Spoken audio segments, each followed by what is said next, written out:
ఉన్నాయేమో అని తెలుసుకుంటే వాటిని మనం సరి చేసుకునే అవకాశం ఉంటుంది కదా. అవునా కదండి? నిజంగా అప్పుడప్పుడు అనిపిస్తుందండి, కానీ అలాంటిది లేదండి. అసలు ప్రపంచంలో ఎవ్వరు కనిపెట్టలేరండి. శరీరం లోపల భాగాలలో ఏదైనా ప్రాబ్లం ఉంటే దాన్ని తయారు చేసే మిషన్లు ఉన్నాయేమో, కానీ హృదయం లోపల ఉన్నటువంటి ఆ పాపాన్ని, హృదయం లోపల ఉన్నటువంటి పాప రోగాన్ని స్కాన్ చేయడానికి ప్రపంచంలో ఏ మిషన్లు లేవండి. నిజంగా అలాంటి మిషన్లు ఉంటే మనం దేవుళ్ళు ఎంత తగ్గిపోతున్నామో, ఎంత గొప్పగా ఎదుగుతున్నామో అనేది తెలుసుకోవడానికి అవకాశం ఉంటుంది. కానీ దేవుడు దానికి అవకాశం ఇవ్వలేదు. కానీ ఎంత గొప్పవాడంటే దేవుడు దాన్ని సీక్రెట్గా ఉంచాడండి. చూడండి ఎలా ఉందో, దాన్ని సీక్రెట్గా ఉంచాడు. దేని సీక్రెట్గా ఉంచాడు? మనం దేవునితో బంధం ఉంది కదా, అది ఎవరెవరికేనంటే నీకు దేవుడికి, అంతే, ఇంకెవరికి సంబంధం లేదు అసలు. బాగా అర్థం చేసుకోండి. దేవునికి దగ్గరికి వెళ్ళాలనుకునే బంధం అది నీకు దేవుడికి మాత్రమే. కనీసం మీ ఇంట్లో మీ అమ్మ కూడా తెలియదు, మీ నాన్న కూడా తెలియదు, కనీసం నేను కట్టుకున్న భార్యకు కానీ భర్తకు కానీ తెలియదు, నువ్వు కన్నా పిల్లలకు కూడా తెలియదు. మరి ఎవరికి తెలుసు అంటే అది కేవలం నీకు దేవుడికి సంబంధించింది, అంతే. దేవుడు కొనుక్కున్నట్లే చాలా సీక్రెట్గా పెట్టాడండి. మరణం కూడా అది నీ ఒక్కడికి సంబంధించిన విషయం, నీ ఒక్కడిదానికి సంబంధించిన విషయం. దేవుని దగ్గరికి వెళ్ళాలా లేదా అన్నది కూడా నీ ఒక్కరి దగ్గరికే సంబంధించిన విషయం. అందులో ఇంకెవ్వరికి కూడా సంబంధం లేదు అసలు. వెళ్తామా లేదా అన్నదే మనల్ని మనం ప్రశ్నించుకుంటే సరిపోద్దండి, ఇంకెవ్వరు చెప్పక్కర్లేదు. మనం ప్రశ్నించుకుంటే చెప్పాలి. కొన్ని రోగాలు మనం దాచుకుందాం అనుకున్నా డాక్టర్ దగ్గరికి వెళ్ళి స్కాన్ తీసిన తర్వాత ఖచ్చితంగా తెలిసిపోతుంది. విషయం ఏంటంటే కొన్ని పాపాలు మనం దాచుకున్నా ఖచ్చితంగా పక్క వాళ్ళకి తెలియదు. ఎలా తెలుస్తుందండి? పక్క వాళ్ళకి తెలియదు. చెప్దాం ఒకవేళ అలా ట్రై చేసినా కూడా తెలియదు. మన హృదయం లోపల ఉన్నటువంటి పాపాలు వాళ్ళకి తెలుస్తాయి అసలు. కానీ వీటన్నిటిని బయట పెట్టగలిగింది ఒకటి నువ్వు, రెండోది దేవుడు, అంతే. ఎంత సీక్రెట్గా పెట్టాడు చూడండి ఒకసారి ఈ విషయాన్ని.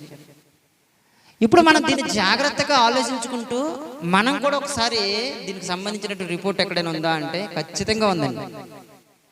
ఒక సమస్య వచ్చిందని డాక్టర్ దగ్గరికి వెళ్ళామనుకోండి, చాలా జాగ్రత్తగా. ఒక సమస్య వచ్చిందని డాక్టర్ దగ్గరికి వెళ్ళామనుకోండి, డాక్టర్ గారు కంపల్సరిగా మొట్టమొదటిగా ఏం చేస్తారంటే, సమస్య పెద్దదనుకుంటే స్కానింగ్ తెస్తాడు. ఆ స్కానింగ్ రిపోర్ట్ చూపిస్తాడు. బాగా స్కానింగ్ రిపోర్ట్ చూస్తాడు.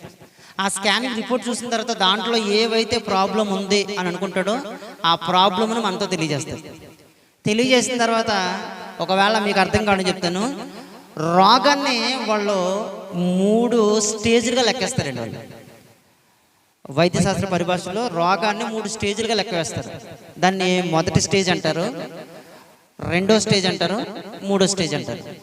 మొదటి స్టేజ్లో ఉంది రోగం అంటే దాని అర్థం ఏంటంటే ఇది ఎలా వచ్చిందంటే ఎలాగైనా రావచ్చండి. మొదటి స్టేజ్లో రోగం ఎలా వచ్చిందంటే తెలియకుండానే వచ్చేదండి. అది తిన్న తిండి వల్ల అయినా రావచ్చు, లేదంటే బయట ఉన్నటువంటి దోమల వల్ల అయినా రావచ్చు, లేదంటే బయట తినే ఫుడ్ వల్ల అయినా రావచ్చు, లేదా ఇంకా ఏ సమస్య వల్ల అయినా రావచ్చు మొదటి స్టేజ్. కాబట్టి మొదటి స్టేజ్లో రోగం ఎలా వస్తుంది అంటే తెలియకుండా వచ్చేస్తుందండి. అది ఖచ్చితంగా ఇందుకే వచ్చిందన్నది చెప్పలేం. చాలా సింపుల్గా వచ్చేస్తుంది రోగం అది మొదటి స్టేజ్లో. ఇప్పుడు మొదటి స్టేజ్లో డాక్టర్ చెప్తున్నాడు, నీకు రోగం ఫస్ట్ స్టేజ్లో ఉంది. ఫస్ట్ స్టేజ్లో ఉందంటే దాని అర్థం ఏంటంటే ఖచ్చితంగా తగ్గడానికి ఛాన్స్ ఉంది, అంతేనే కదా?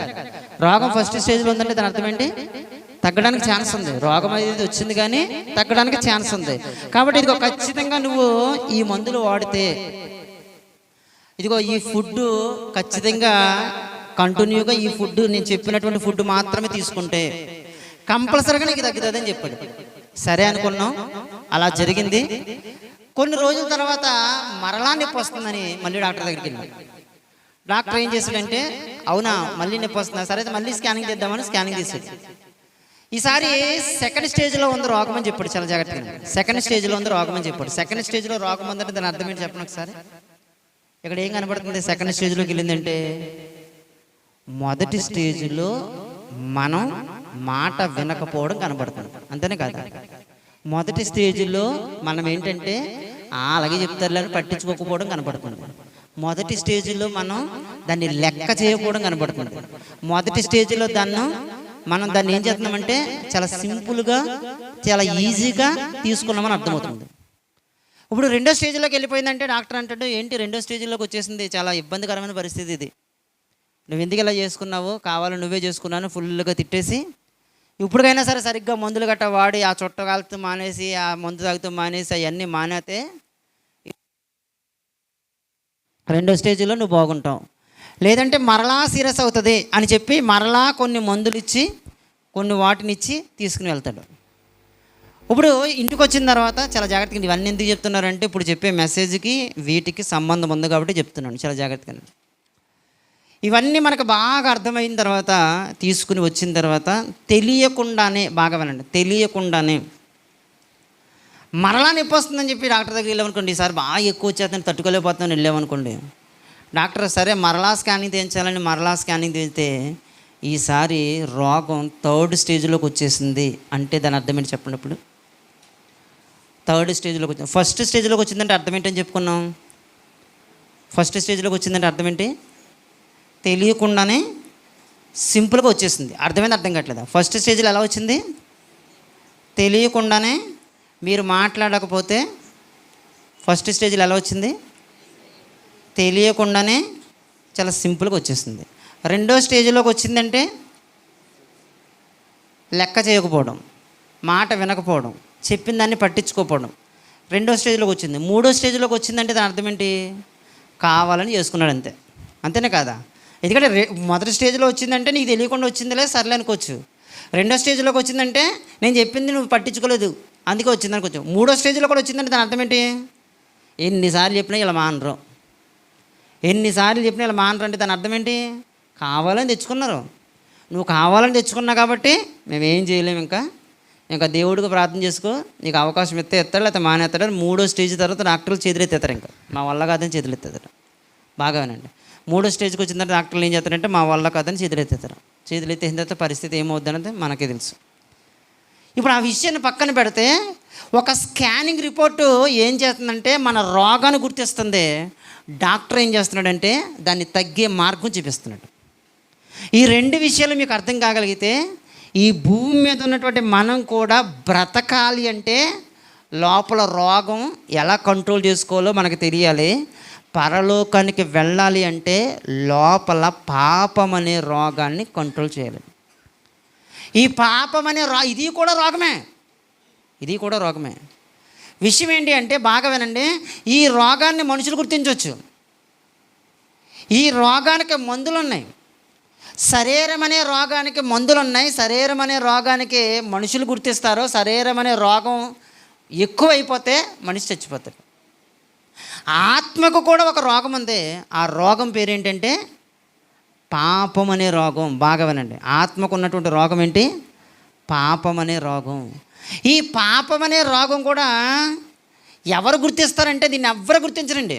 ప్రపంచంలో ఎవ్వరు గుర్తించరు, ఎందుకంటే అందరూ పాపంతో ఉన్నారు. ఇప్పుడు శరీరంలో రోగాన్ని గుర్తించాలంటే ఒక MBBS డాక్టర్ గుర్తించేస్తాడు ఈజీగా, ఎందుకంటే అతను బాగా చదువుకున్నాడు కాబట్టి గుర్తిస్తాడు. మనలా కాకుండా గొప్పగా చదువుకున్నాడు కాబట్టి గుర్తిస్తాడు. కానీ విషయం ఏంటంటే మనలో ఉన్న పాపం అనే రోగాన్ని ఇంకో మనిషి ఎవడు గుర్తించలేడండి. ఎందుకు గుర్తించలేడు అంటే కారణం చెప్తున్నాను ప్రియులరా. అంటే పైకి కనిపించేటని గుర్తుపెడతాడేమో కానీ హృదయం లోపల ఉన్నట్టు గుర్తించలేడు. హృదయం లోపల ఉన్నట్లు ఎందుకు గుర్తించలేడంటే అందరూ పాపంతో ఉన్నారు కాబట్టి. అర్థమవుతుంది? అర్థం కావట్లేదా? మిగతా వాళ్ళు కూడా చాలామంది పాపంతో ఉంటారు కాబట్టి హృదయం లోపల ఏముందన్నది గుర్తుపెట్టలేరు. హృదయం లోపల గుర్తుపెట్టుకోవాలంటే స్కానింగ్ రిపోర్ట్ ఒకటి ఉంది. ఆ స్కానింగ్ రిపోర్ట్ పేరే బైబిల్ అండి. బైబిల్లో మన ప్రతి పాపం స్కానింగ్ రిపోర్ట్లో చూపిస్తుంది. మరి ఇప్పుడు మందులు గట్ట వాడమని చెప్పే డాక్టర్ ఎవరంటే ఇంకెవరో కాదు, దేవుడే. దేవుడేమో డాక్టర్గా మనల్ని ఏ మందులు వాడాలో ఎలా ఉండాలో తెలియజేస్తాడు. స్కానింగ్ రిపోర్ట్ ఏంటంటే బైబిల్. బైబిల్ మనం చదువుతున్నప్పుడు మన ప్రతి స్టేజ్ని బైబిల్ తెలియజేస్తుంది. బైబిల్లో కూడా మీకు చెప్తున్నానండి, కొన్ని స్టేజ్లు ఉన్నాయి బైబిల్లో కూడా. ఏ స్టేజ్ ఏ విధంగా ఉంటుందో కూడా బైబిల్ చాలా క్లియర్గా చెప్పిందండి. ఆ స్టేజ్లో మనం జాగ్రత్తలు తీసుకుంటే, శరీరానికైతే 3 స్టేజ్లో రోగం ఉంటుందని చెప్పారు. ఆత్మీయ స్థితికి కూడా కొన్ని స్టేజ్లు ఉంటాయండి. ఆ స్టేజ్ల్లో మనల్ని మనం జాగ్రత్త పరుచుకుంటే చాలా బాగుంటుంది. స్టేజ్ దాటిపోయింది అనుకోండి పరిస్థితి వేరుగా ఉంటుంది. అసలు ఈ రోగం ఎలా వచ్చిందో ఇప్పుడు మనం చూద్దాం. ఫస్ట్ నుంచి మొట్టమొదటిగా మొదటి స్టేజ్ ఎలా వస్తుందని చెప్పుకున్నాం. మొదటి స్టేజ్ ఎలా అవుతుందని చెప్పుకున్నాం? తెలియకుండానే అనుకోకుండా వస్తుందని చెప్పుకున్నాం కదా. మొదటి స్టేజ్లో రోగం అనేది ఎలా వస్తుందో పాపం అనే రోగం కూడా అలాగే వస్తుందన్నాడు దేవుడు. ఏమని మాట్లాడుతున్నాడు ఒకసారి చూద్దాం. చూడండి ఒకసారి హెబ్రీలకు రాసినటువంటి పత్రిక, బైబిల్ ఓపెన్ చేయండి ఒకసారి. హెబ్రీలకు రాసినటువంటి పత్రిక 12వ అధ్యాయము, హెబ్రీలకు రాసినటువంటి పత్రిక 12వ అధ్యాయము మొదటి వచనాన్ని చూడండి ఒకసారి. అందరూ కూడా చూడండి సార్. హెబ్రీలకు రాసినటువంటి పత్రిక 12వ అధ్యాయం మొదటి వచనం.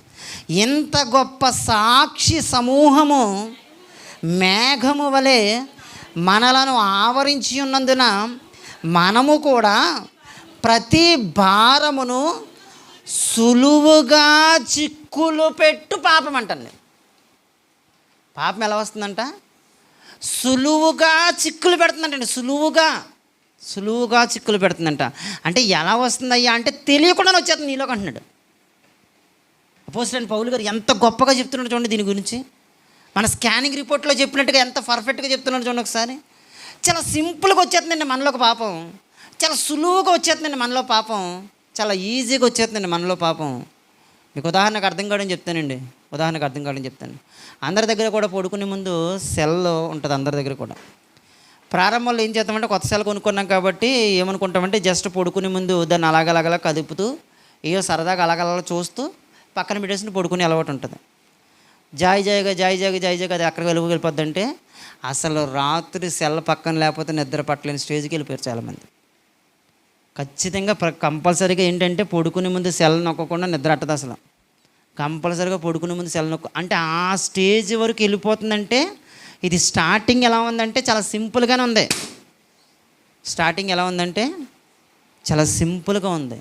చాలా సింపుల్గా ఉన్నదే ముందుకు వెళ్ళేసరికి ఏమవుతుందంటే తెలియకుండానే వెళ్ళిపోతుంది లోపలికి. అది తెలియకుండానే మనలోకి ఇంజెక్ట్ అయిపోతుంది. ఒక్క సెల్ విషయమే కాదండి, ప్రతి విషయం కూడా అలాగే జరుగుతుంది.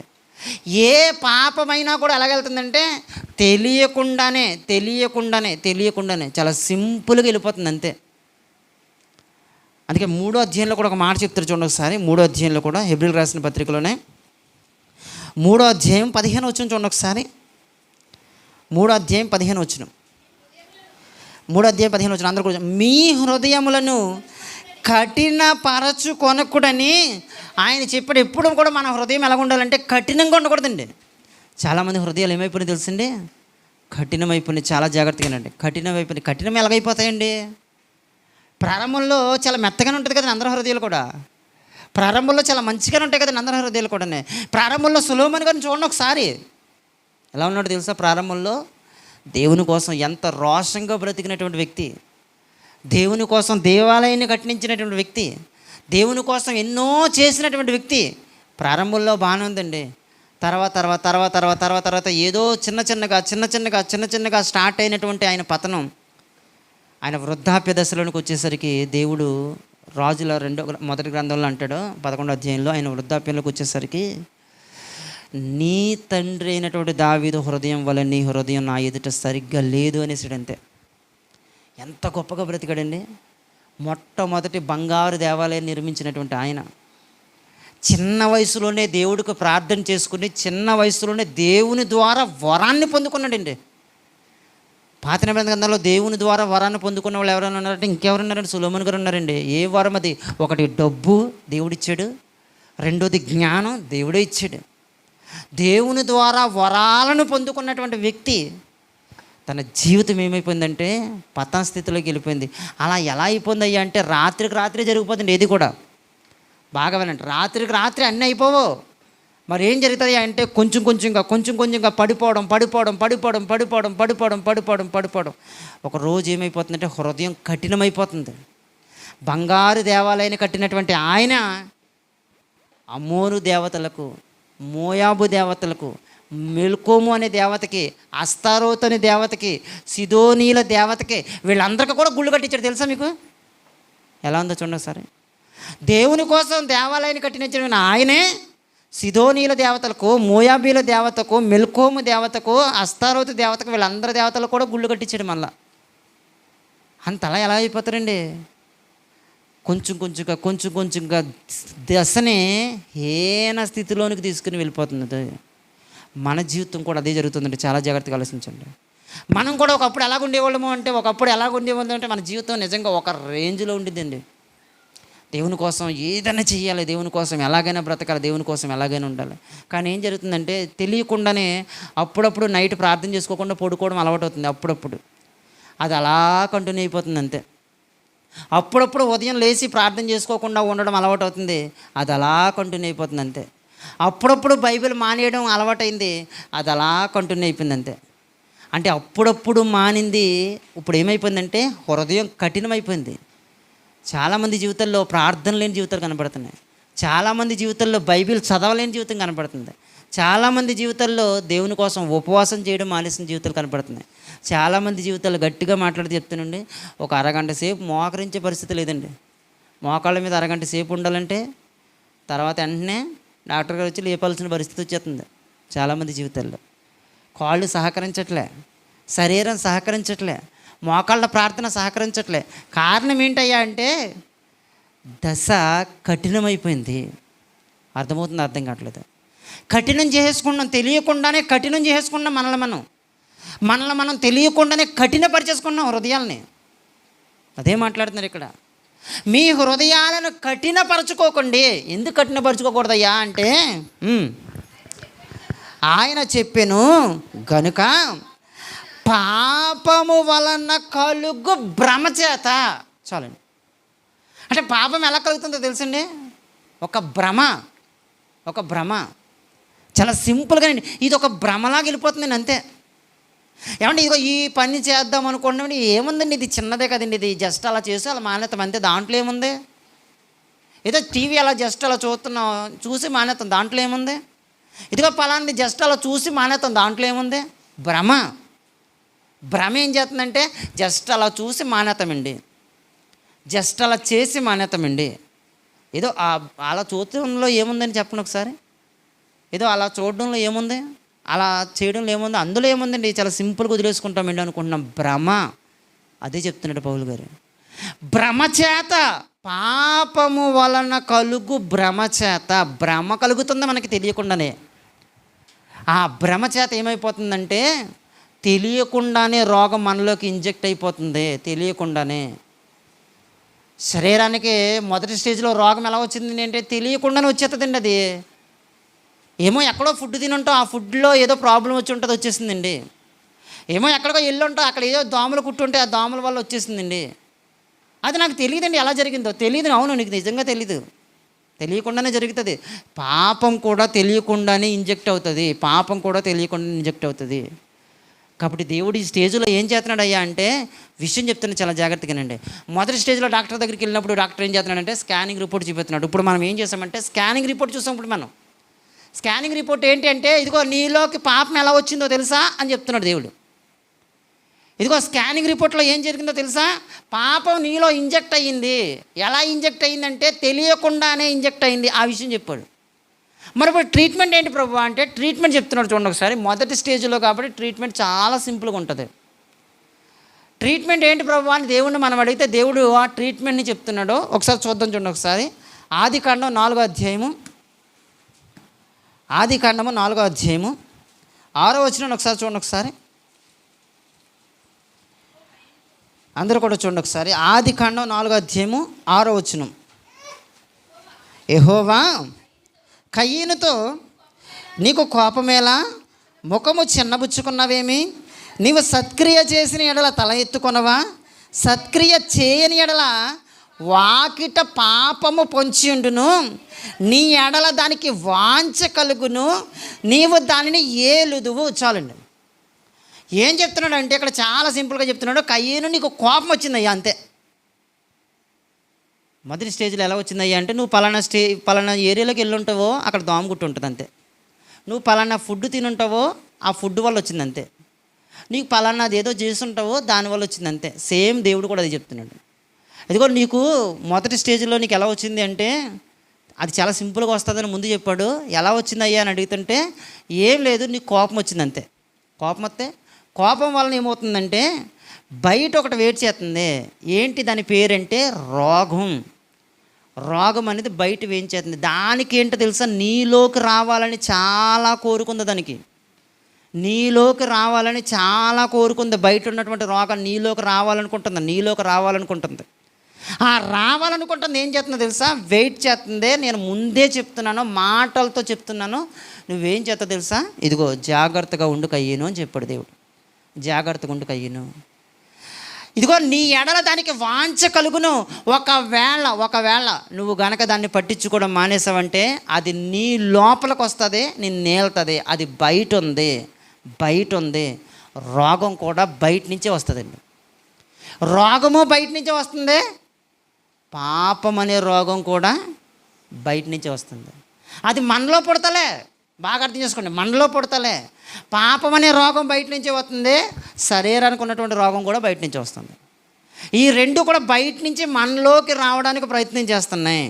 బాగా అర్థం చేస్తుంది, మనలోకి రావడానికి ప్రయత్నం చేస్తుంది. పాపం అనే రోగం కూడా బయట నుంచి మనలోకి రావడానికి ప్రయత్నం చేస్తుంది. కాబట్టి నువ్వేం చేస్తావంటే దాన్ని వదులుకునే ప్రయత్నం చేయి అని చెప్పాడు దేవుడు. దాన్ని వదులుకునే ప్రయత్నం చేయి అన్నాడు. కానీ కయ్యను వదలలేదు. ఏమైందంటే అది పట్టేసుకుంటుందంట. ఏమని అంటున్నాడు చూడండి ఒకసారి, ఆ మాట మరలా చదవండి ఒకసారి. నీ ఎడల దానికి వాంఛ కలుగును, నీవు దాన్ని ఏలే స్థితి వరకు వచ్చేసావు. చూడండి ఒకసారి. అది ఎప్పుడైతే మనలోకి వచ్చేస్తుందో ఏం చేస్తుందంటే ఆ తర్వాత అది ఏలడం స్టార్ట్ చేస్తుంది. మన జీవితాన్ని అది డైరెక్ట్ చేయడం స్టార్ట్ చేస్తుంది. బాగా వినండి ఒకసారి. అప్పటి వరకు కూడా మన జీవితం ఎలా ఉంటుందంటే చాలా ప్రశాంతంగా ఉంటుందండి. అప్పటి వరకు మన జీవితం ఎలా ఉంటుందంటే చాలా నెమ్మదిగా ఉంటుంది. అప్పటి వరకు మన జీవితం ఎలా ఉంటుందంటే చాలా అద్భుతంగా ఉంటుంది. కానీ ఎప్పుడైతే బయట ఉన్నటువంటి పాపం మనలోనికి వచ్చిందో ఆ తర్వాత అది ఏలటం స్టార్ట్ చేస్తుంది మనల్ని. దేవుడికి కొంచెం కొంచెంగా దూరం చేయడం స్టార్ట్ చేస్తుంది.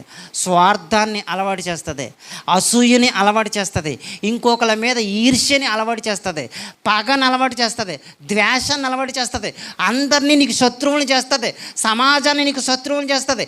అలా చేసి చివరికి ఎక్కడికి తీసుకెళ్తుందంటే నా జీవితం మీద నాకే విరక్తి పుడుతుంది, అసలు నేను ఎందుకు బతుకున్నానో నాకే తెలియట్లేదు అనే స్టేజ్ వరకు తీసుకెళ్ళిపోద్దండి. అర్థం చేసుకోండి బాగా. అర్థమవుతుంది? నీకు అర్థం కావట్లేదు.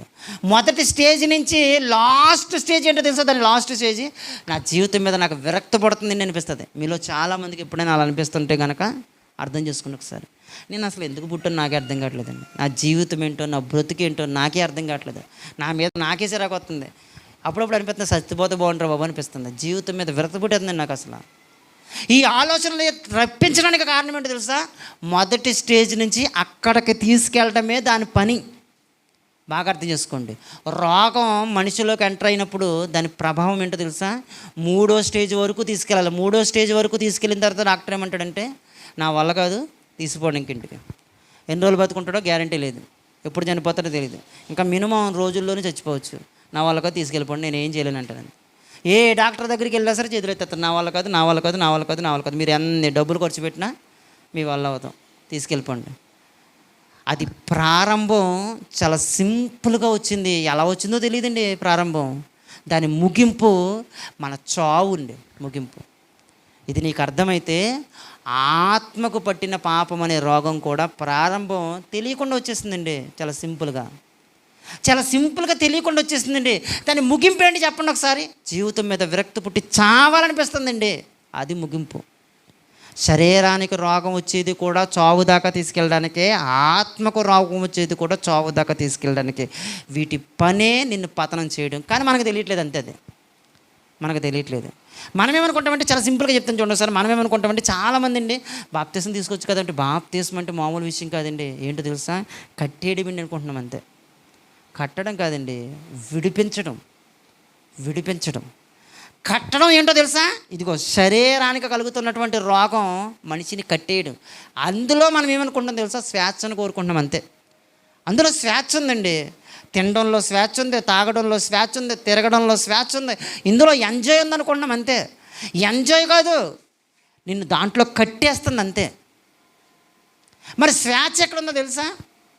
డాక్టర్ చెప్పినట్టుగా మందులు పర్ఫెక్ట్గా వాడామనుకోండి, రోగం తగ్గిపోద్ది, శాశ్వతంగా సంతోషంగా ఉండొచ్చు. అది స్వేచ్ఛ.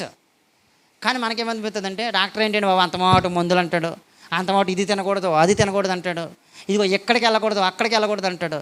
ఇది చేయొద్దు, అది చేయొద్దు అంటాడు. డాక్టర్ రాసిన మందులు కానీ డాక్టర్ కానీ ఏంటంటే మమ్మల్ని బంధించేస్తున్నారండి అనుకుంటున్నాం మనం. అవి బంధించడం కాదండి, విడిపించడం. కానీ మనం ఏమనుకుంటున్నామంటే అది బంధించడం అనుకుంటున్నాం. ఆ ఇంజక్షను నొప్పొస్తుంది, ఆ ఆపరేషను బాధ కలుగుతుంది.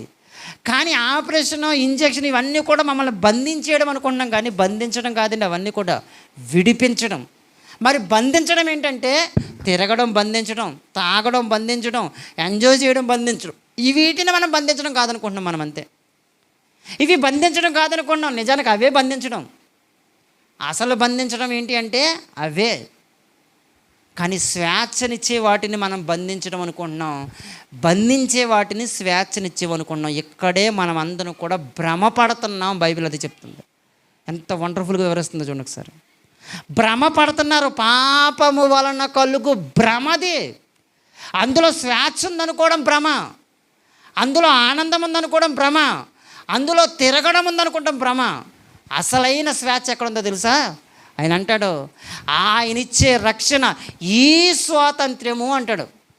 గలతీయులకు రాసిన పత్రిక 5వ అధ్యాయంలో చూడవలసినది. కానీ ఈ స్వాతంత్రము క్రీస్తు మనలకు ఇచ్చి మనలను స్వతంత్రులుగా చేశాడంట. మనల్ని స్వేచ్ఛలోనికి నడిపించాడు ఆయన. ఆయన ఇచ్చినటువంటి రక్షణ మనల్ని స్వేచ్ఛలోనికి నడిపిస్తుంది. ఆయన ఇచ్చినటువంటి రక్షణ మనల్ని స్వేచ్ఛలోనికి నడిపించింది. డాక్టర్లు అంటూ ఉంటారు, ఏమంటారంటే నువ్వు జీవితాంతం బ్రతకాలంటే నీ జీవితంలో ఇంకెప్పుడు కూడా పలానాది తాగొద్దు, పలానా చుట్ట కాల్చొద్దు, పలానా మందు తాగొద్దు, పలానా మన్ని మానే, నువ్వు అవన్నీ మానేస్తే జీవితాంతం బతుకుతావని చెప్తాడు. స్వేచ్ఛనిచ్చింది, వాటిని వదులుకోవడం స్వేచ్ఛ. అర్థమైంది? అర్థం కావట్లేదా? వాటిని వదులుకోవడం స్వేచ్ఛ. కానీ మనం ఏమనుకుంటాం అంటే వదులుకోవడం బంధించడం అనుకుంటున్నాం. వదులుకోవడం స్వేచ్ఛ.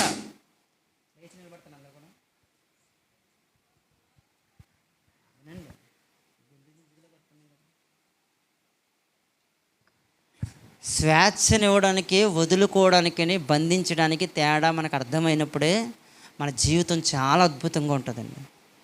మరి మొదటి స్టేజ్లోకి వచ్చేసాం కదా ప్రభు. మొదటి స్టేజ్లో డాక్టర్ దగ్గరికి వెళ్ళామనుకో, మాకు చాలా సింపుల్గా చెప్తాడండి, చాలా సింపుల్ ట్రీట్మెంట్ చెప్తాడు. ఏం చెప్తాడంటే ఇదిగోండి ఈ కోర్సు వాడు చాలు, పలానది తినకుండా ఉండు, పలానా వాటికి దూరంగా ఉండు చాలు అంటాడు, అంతే. ఇదిగో వీటికి దూరంగా ఉంటే నీ జీవితం బాగుంటుంది. మొదటి స్టేజ్లో డాక్టర్ చెప్పేది ఏంటంటే వీటికి దూరంగా ఉండు, ఈ మందులు వాడు చాలు, ఇంకేం వద్దు, మొదటి స్టేజ్లో నీకు తగ్గిపోద్దని చెప్తాడు.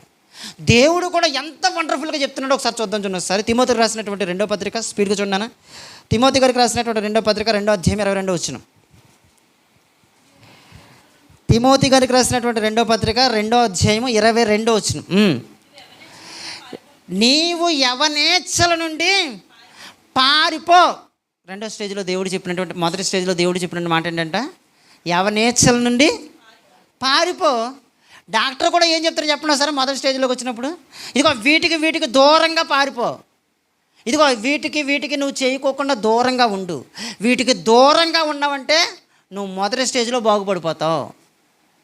దేవుడు కూడా మనకు చెప్తున్నటువంటి విషయం ఏంటంటే మొదటి స్టేజ్లో ఏం చేస్తావయ్యా అంటే దూరంగా పారిపో చాలు, అంతే, ఇంకేం అక్కర్లేదు, దూరంగా పారిపోతామే. అందుకే అప్పుడప్పుడు అనిపిస్తూ ఉంటుందండి, ఏమంటే ఎందుకండి పోతీఫెర భార్య విషయంలో యోసేపు గారు అక్కడే ఉండి వాక్యం చెప్పొచ్చు కదా.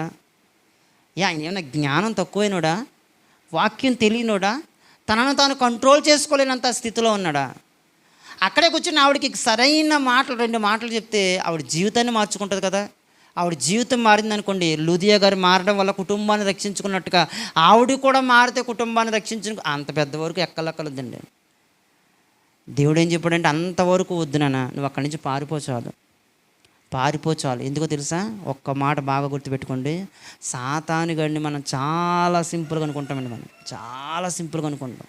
మీరు ఒక్కసారి ఇంటికి వెళ్ళిన తర్వాత ప్రసంగి గ్రంథం 2వ అధ్యాయం ఒక్కటే చదవండి చాలు. మీరు ప్రసంగి గ్రంథం 2వ అధ్యాయం ఇంటికి వెళ్ళిన తర్వాత ఒక్కసారి మనసు పెట్టి చదవండి. అసలు ఈ మాటలు చెప్పినాడు పాపం ఎలా చేస్తారో పిచ్చెక్కిపోద్దండి మనకు, నిజంగా చెప్తున్నాను. ప్రసంగి గ్రంథం 2వ అధ్యాయం చదివితే మీకు అసలు ఈ మాటలు చెప్పిన సొలొమోను గారే పాపం చేశాడా నీకే డౌట్ వచ్చేది. ఎలా చెప్పాడండి అసలు పాపం గురించి? ప్రసంగి గ్రంథం 2వ అధ్యాయంలో అసలు ఎలా మాట్లాడండి అసలు? నేను అన్నిటిని పరీక్షించి నాకు అర్థమైన విషయం ఏంటంటే పాపం అనే దాని జోలికి వెళ్తే నాశనం అయిపోతామని తెలుసు నాకు అని చెప్పాడు. అలాంటి మహోన్నతమైనటువంటి మాటలు చెప్పినటువంటి ఆయన ఎలా చేసాడో పాపం అని పిచ్చెక్కిపోద్ది మనకి నిజంగా. ఎందుకో చెప్పమంటారా? సాతాను గండి మనం చాలా తక్కువ అంచనేస్తున్నామండి. సాతాను గండి చాలా తక్కువ అంచనేస్తున్నాం. ఏముందిలే, ఏముంది, గట్టిగా మనం యేసునామమున బయటకు పోవంటే పడిపోతావు కదా అనుకుంటున్నాడు మనం. ఏముందిలే, పక్కన బైబిల్ పెట్టుకుంటే ఊరుకుంటాడేమో అనుకుంటున్నాను. బైబిల్ పెట్టుకుంటే ఓడడు. నీకు ఒక విషయం చెప్పినా, బైబిల్లో ఉన్న అన్ని విషయాలు అడిగి తెలుసు. బైబిల్ మొత్తం తెలుసు అడిగి. బైబిల్ గురించి నీకంటే ఆడికి ఎక్కువ తెలుసు. ఇంకో విషయం చెప్పినా, నిన్ను పడగొట్టడం నీకంటే వాడికి ఎక్కువ తెలుసు. మన విషయం చెప్తాను చూడండి ఒకసారి. ఒక్కొక్కసారి మీకు అందరికీ అర్థం కాదు, ఒక చిన్న క్లారిటీ ఇస్తానండి. మనం తెలియకోకుండా రహస్యంగా కొన్ని సీక్రెట్గా పాపం చేస్తుంటామండి. సీక్రెట్గా పాపం చేస్తూ అనుకుంటాం అప్పుడప్పుడుని. కానీ నేను చేసి పాపం చూడు, అది ఎవ్వరికీ తెలియదు, అసలు ఎవ్వరికే, నిజంగా ఎవ్వరికీ తెలియదు.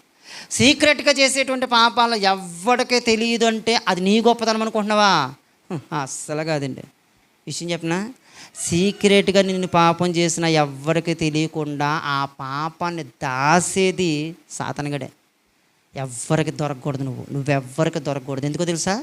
పొరపాటున దొరికేసావనుకో రెండోసారి పాపం చెయ్యు. అదే దొరకలేదనుకో మళ్ళీ మళ్ళీ మళ్ళీ మళ్ళీ నిన్ను పాపం చేయించవచ్చు. ఆడి టార్గెట్ చూసారు ఎలా ఉందో? ఎంత తెలివైనట్టు తెలుసా అండి ఎవరికైనా? మనకు తెలియదు అంతే. మనం సీక్రెట్గా చేసే పాపం అండి ఎవరికి తెలియట్లేదండి అంటే నువ్వు తెలియకుండా చేసేంత గొప్ప టాలెంట్ ఉందని కాదు, ఆడి తెలియనివ్వకుండా చేస్తున్నాడు. అది అంతే, ఎవరికి తెలియనివ్వకుండా చేస్తున్నాడు. ఇంకొక మాట, కరెక్ట్ మాట చెప్తాను, ముఖ్యంగా ఎవరికి తెలియట్లేదు అని నీకు తెలిసేలా చేస్తున్నాడు అంతే. ముఖ్యంగా ఎవరికి తెలియదండి నేను చేసే పాపం ఎవరికి తెలియదండి అని అనిపిస్తున్నాడు నీ చేత, అని అనుకునేలా చేస్తున్నాడు నిన్ను. అదే భ్రమ. ఏంటయ్యా భ్రమ అంటే? ఎవరికి తెలియదు అనుకునే భ్రమలోకి నిన్ను నడిపిస్తున్నాడు అంతే. అప్పుడు ఏం చేస్తుందంటే ఎవరికి తెలియట్లేదు కదా చేద్దాం, ఎవరికి తెలియట్లేదు కదా చేద్దాం, ఎవరికి తెలియట్లేదు కదా చేద్దాం, ఎవరికి తెలియట్లేదు కదా చేద్దాం చేద్దాం చేద్దాం చేద్దాం చేద్దాం. ఒకరోజు మొత్తం ఒక స్థితిలోకి వచ్చేసిన తర్వాత అప్పుడు ఏం చేస్తారంటే దాన్ని అందరికీ తెలిసేలా రివ్యూ చేస్తారు అంతే. అప్పుడు అందరికీ తెలిసిపోయిన తర్వాత ఏమనిపిస్తుంది తెలుసా? దాన్ని మానలేక, దాన్ని కంటిన్యూ చేయలేక అప్పుడు అనిపించే విషయం ఏంటంటే చచ్చిపోతే బాగుంటుందిరా. అక్కడికి నడిపించడానికే ఎవ్వరికి తెలియకుండా సీక్రెట్గా చేయించే ప్రయత్నం ఉంటుంది. ఈరోజు ప్రార్థన చేసుకోకుండా పడుకున్నాం, ఎవరికైనా తెలుసా? ఎవరికి తెలీదు. ఎవరైనా వచ్చి అడిగారా మనల్ని? ఎవరు అడగలేదు. ఎవరైనా వచ్చి అమ్మ రాత్రి ప్రార్థన చేసుకోకుండా ఎందుకు పడుకున్నాం? ఎవ్వరు అడగరు. ఈరోజు బైబిల్ ఎందుకు చదవలేదు? ఎవ్వరు అడగరు. ఈరోజు దేవుళ్ళు ఎందుకు యథార్థంగా లేవు? ఎవ్వరు అడగరు. ఎవ్వరు అడగకుండా ఆడు కూడా చేస్తున్నాడు.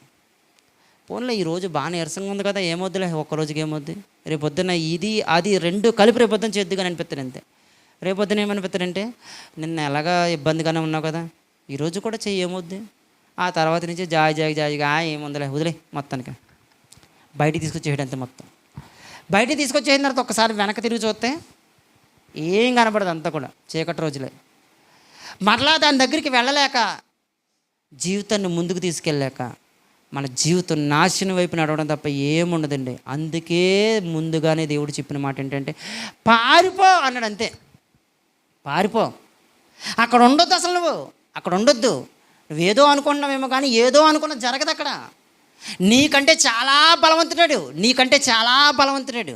ఆడు ఎంత బలవంతుడో చెప్పమంటారా? సింపుల్గా మీకు అర్థం కావడం చెప్తున్నాడు. ఎంత బలవంతుడో చెప్పినా దేవుడితో యుద్ధానికి వెళ్ళాడండి. యుద్ధంలో గెలిచాడో ఓడిపోయాడో తర్వాత విషయం. వాడు దేవుడితో యుద్ధానికి వెళ్ళాడు. దేవుడితో యుద్ధానికి వెళ్ళాడు, నీ మీదకి వస్తున్నాడంటే ఆడు నిన్ను ఓడించడం ఆడికి ఎంత సింపుల్లో చెప్పు ఒకసారి. అందుకే మనలోనికి పాపం అనే రోగాన్ని రప్పించడం ఆడికి చాలా సింపుల్. దాన్ని మనలో కఠినపరిచేయడం, హృదయాన్ని కఠినపరిచేయడం వాడికి జస్ట్ భ్రమ పెట్టించేలా చేస్తాడండి అంతే. జస్ట్ భ్రమ. ఆ భ్రమను మనలో నింపి మన హృదయాన్ని కఠినపరుస్తున్నాడు అంటాడు.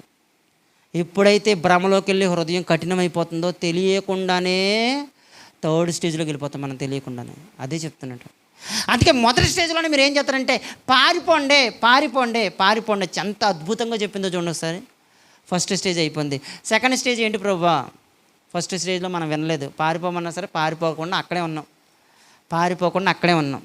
దావీదు గారు కూడా ఇదే పరిస్థితి కదా.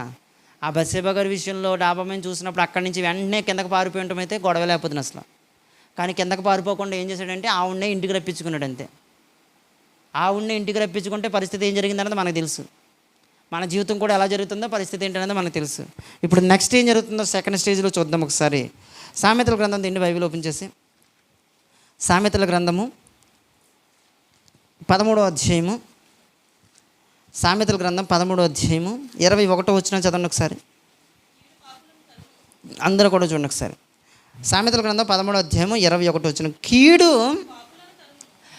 ఆల్రెడీ ఇప్పుడు మనం పాపం చేస్తాం కాబట్టి మనం పాపం అయిపోయాం. బాగా వినండి. ఎప్పుడైతే మనలోకి తెలియకుండానే ఇంజెక్ట్ అయిపోయిందో మనం ఏమైపోయామంటే ఇప్పుడు పాపం అయిపోయాం. కాబట్టి ఇప్పుడు కీడు ఏం చేస్తుందో తెలుసా? ఎవరైతే పాపం చేస్తారో వాళ్ళని తరమడం స్టార్ట్ చేస్తుందంట. ఇది చూడండి ఎలా ఉంది అసలు. ఎవరైతే పాపం చేస్తారో వాళ్ళని తరమడం స్టార్ట్ చేస్తుందంట. పరిగెట్టెత్తుంది. తరమడం స్టార్ట్ చేస్తుందంట. తరమడం స్టార్ట్ చేసిందంటే పరిస్థితి ఎలాగుంటుందో చూడండి ఒకసారి. ప్రకటన గ్రంథంలో కూడా ఇదే మాట ఉంటుంది కదండి. ఇదిగో మీలో కొందరిని అపవాది ఏం చేయాలనుకుంటున్నాడంట? చెరలో వేయింపబోచున్నాడు. పాపం అనే చెరలో వేయింపబోచున్నాడు. వాడికి సమయము కొంచెమే అని తెలుసుకొని గర్జించు సింహము వల్ల ఎవరిని మృంగుదునా అని వెతుకుతూ తిరుగుతున్నాడంట. పరిగెడుతున్నాడంటే ఎవరు దొరుకుతాడా వాడు పరిగెడుతున్నాడంటండి. ఎవడో ఒకడు దొరుకుతాడని. ఎందుకంటే కీడు చేస్తూ పాపం చేస్తున్న వాళ్ళని కీడు వెంటాడుతూ ఉంటుంది. అందుకే ఏమంటాడంటే డాక్టర్ గారు మొదటి స్టేజ్లో ఇదిగో నువ్వు ఇవి మాని అంటే, ఎందుకోనండి అలవాటు అయిపోతుంది మానలేకపోతున్నామండి. ఏదో రకంగా జాయిగా మానుకుందాం, కానీ కొంచెం అలవాటు చేసుకుందాం. మళ్ళీ మానుకుందాం అనుకున్నాం కానీ మా వల్ల అవ్వట్లేదండి. మాందామని మాకు ఉంది, మా వల్ల అవ్వట్లేదు. అయినా సరే జాయిగా అలా చేస్తూ తెలియకుండానే సెకండ్ స్టేజ్లోకి మనం వెళ్ళిపోతున్నాం. ఇదే జరుగుతుంది. సంఖ్యాకాండంలో అదే మాట మాట్లాడతారు చూడండి ఒకసారి. సంఖ్యాకాండము 32వ అధ్యాయం 23 వచ్చిన చూడండి సార్ స్పీడ్గా. సంఖ్యాకాండము 32వ అధ్యాయము 23 వచ్చిన. సంఖ్యాకాండము 32వ అధ్యాయము 23 వచ్చిన. మీరు అట్లు చేయని ఎడల యెహోవా దృష్టికి పాపము చేసిన వారు అగుదురు గనుక మీ పాపము పరిగెట్టించి ఎక్కడో చోట పట్టేసుకుంటుందండి. అంతే, దొరికేస్తాం, కంపల్సరీగా దొరికేస్తాం. బాగా వినండి, దొరికేస్తాం. పాపం మిమ్మల్ని పరిగెట్టెత్తుంది, ఒక రోజు పట్టేసుకుంటుంది. అదే చెప్తున్నాడు. ఎవరిని మృంగుతున్నా అని గర్జించు సింహం వలె తరుముతూ ఏం చేస్తున్నాడంటే తెలియకుండానే మనల్ని పట్టేసుకుంటున్నాడు. ఆ పట్టేసుకుంటున్న తర్వాత ఏమవుతున్నామంటే తెలియకుండానే లొంగిపోతున్నాం. ఇప్పుడు పరిస్థితి ఏంటయ్యా అంటే సెకండ్ స్టేజ్కి వెళ్ళిపోయాం. పరిస్థితి ఏంటంటే సెకండ్ స్టేజ్లో ఉన్నామంటే ఎందుకు సెకండ్ స్టేజ్లోకి వెళ్తాం చెప్పండి ఒకసారి. సెకండ్ స్టేజ్కి ఎందుకు వెళ్తాం చెప్పండి ఒకసారి, కరెక్ట్గా చెప్పండి. సెకండ్ స్టేజ్కి ఎందుకు వెళ్తాం? ఇందాక చెప్పాం కదా, ఫస్ట్ స్టేజ్ ఎలా వచ్చింది? తెలియకుండానే వచ్చింది. సెకండ్ స్టేజ్ మాట వినకపోవడం, గట్టిగా మాట్లాడితే నిర్లక్ష్యం. మొదటి స్టేజ్లో దేవుడు చెప్పాడు పారిపోమని, పట్టించుకోలే మనం, నిర్లక్ష్యం. మొదటి స్టేజ్లో దేవుడు చెప్పాడు, ఇదిగో వాక్యం ద్వారా చెప్తున్నాడు, ఇదిగోండి పాపం అనేది ఇలా ఉంటుంది, జాగ్రత్త. వాక్యం ద్వారా దేవుడు మాట్లాడుతూ ఉంటాడు. బైబిల్ లేఖనాల ద్వారా దేవుడు మాట్లాడుతుంటాడు. అప్పుడప్పుడు రోడ్డు మీద వెళ్తుంటే ఏదో ఒక మైక్ వాక్యం ద్వారా దేవుడు మనతో మాట్లాడుతుంటాడు. బైబిల్ నువ్వు చదవడం వల్ల దేవుడు నీతో మాట్లాడుతుంటాడు. నువ్వు సెల్ ఫోన్ చూడడం వల్ల అనుకోకుండా దేవుడు వాక్యం ద్వారా నీతో మాట్లాడుతుంటాడు. మొదటి స్టేజ్లో దేవుడు చెప్తూ ఉంటాడు. దాన్ని నువ్వు నిర్లక్ష్యం చేసావనుకో, దాన్ని నువ్వు పట్టించుకున్నా లేదనుకో, ఏమందో అలాగే చెప్తారు అనుకున్నావు అనుకో, ఇప్పుడు మనం ఎక్కడికి వెళ్ళిపోతున్నామంటే సెకండ్ స్టేజ్లోకి వెళ్ళిపోతున్నాం. సెకండ్ స్టేజ్ అంటే దాని అర్థం ఏంటి? నిర్లక్ష్యం వల్ల వస్తుంది సెకండ్ స్టేజ్లోకి ఎలాగొచ్చామంటే నిర్లక్ష్యం, పట్టించుకోలేదు అంతే. సేవకులు చెప్పిన మాటలను పట్టించుకుంటలేదు, వాక్యం చెప్పిన మాటలను పట్టించుకుంటలేదు, దేవుడు చెప్పిన మాటలను పట్టించుకుంటలేదు, నిర్లక్ష్యంగా ఉంటున్నాం అంతే. ఎప్పుడైతే మనం నిర్లక్ష్యంగా ఉంటున్నామో సెకండ్ స్టేజ్లోకి వెళ్ళిపోతున్నాం. ఇప్పుడు సెకండ్ స్టేజ్లోకి వెళ్ళినా సరే దేవుడు కాపాడుతాడంటే చాలా వండర్ఫుల్గా మాట్లాడుతున్నాడండి. సెకండ్ స్టేజ్లో ఆల్రెడీ దావీదు గారు కూడా ఉన్నారు. ఒకరోజు ఆయన కూడా చాలా గొప్ప బలవంతుడిగా చిన్నప్పటి నుంచి ఉన్నప్పటికీ కూడా ఆ బత్షెబ విషయంలో నిర్లక్ష్యంగా ఉన్నాడు. ఆ బత్షెబ గారి విషయంలో నిర్లక్ష్యంగా ఉన్నాడు. ఏం చేశాడంటే తెలియకుండానే ఆవిడ ఇంటికి రప్పించుకున్నాడు, పాపాన్ని పట్టేసుకున్నాడు. తెలియకుండా ఒక్కొక్కటి చేసుకుంటూ వెళ్ళిపోతున్నాడు. అన్యాయంగా బత్షెబ గారి భర్తను చంపించేసాడు. మరలా ఆవిడని తీసుకొచ్చి ఆవిడని పెళ్లి చేసుకున్నాడు. అందరి దృష్టిలో ఎలా ఉన్నాడో తెలుసండి? అందరి దృష్టిలో ఏమంటే రాజు అంటే నిజంగా దావీదు గారండి. అసలు ఒక సైనికుడు చచ్చిపోతే సైనికుడు భార్యని రాణి చేశాడంటే మామూలు విషయం. అసలు జనమందరి దృష్టిలో కూడా నిజంగా రాజు అంటే ఎలా ఉండాలండి. నిజంగా పాపం అన్యాయం అయిపోతున్న ఆవిడని చూసి తట్టుకోలేక ఆవిడని ఏకంగా రాణి చేశాడంటే మనవాడు ఎంత గొప్ప మనసుండి అని సమాజం చెప్పుకుంటుంది. కానీ దేవుడు ఏమన్నాడు తెలుసా? నువ్వు పాపం చేత బంధించబడ్డావు అని దేవుడు అతనికి శిక్ష విధింతుంటే అప్పుడు ఏం చేశాడంటే దావీదు గారు దేవుడి దగ్గర పశ్చాత్తాపడతాం స్టార్ట్ చేశాడండి. 51వ కీర్తన మనకు తెలుసు. పశ్చాత్తాపడతాం స్టార్ట్ చేశాడు. ఏడుస్తున్నాడు. అయ్యా నేను పాపం చేస్తున్నా, నీకు క్షమించు ప్రభు అని దేవుడి దగ్గర మొత్తుకున్నాడు. మొదటి స్టేజ్లో నీకు చెప్పాను కదా, చెప్పు ప్రభు, వినలేదు.